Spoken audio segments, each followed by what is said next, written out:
I've been fascinated with leadership all my life. I started studying leadership in college when I was a student at the University of North Carolina.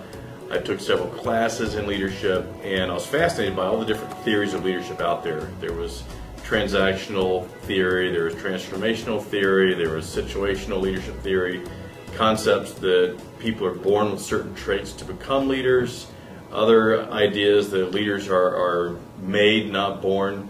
So I've constantly been fascinated with this evolving study of leadership.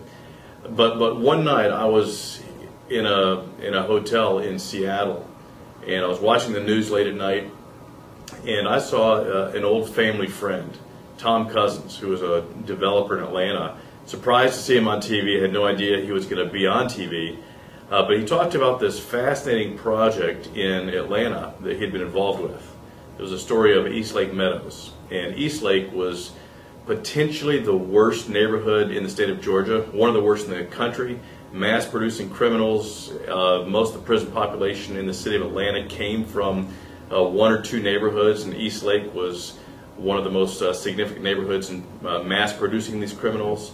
So Tom Cousins got involved with a group of stakeholders in the city of Atlanta, from the Housing Authority to Tenants Association to other developers, other leaders in the community, and said, we have to do something to transform this community. The average age of a grandmother at that point in time, back in 1995, was 32 years old. Unemployment was off the charts, somewhere around 85%. Most of the people were living in public housing on welfare. They had no jobs, they had no income, they were really a blight on the community. But Tom Cousins led this cohort, including mayors, Atlanta's future mayor, Shirley Franklin, to lead a charge to transform this community.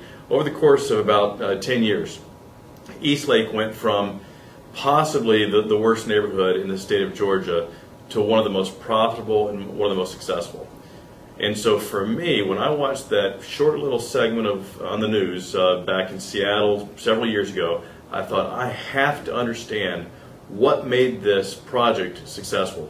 What was able to bring about transformation in this community. And so that started me on the journey of writing The Leadership Triangle.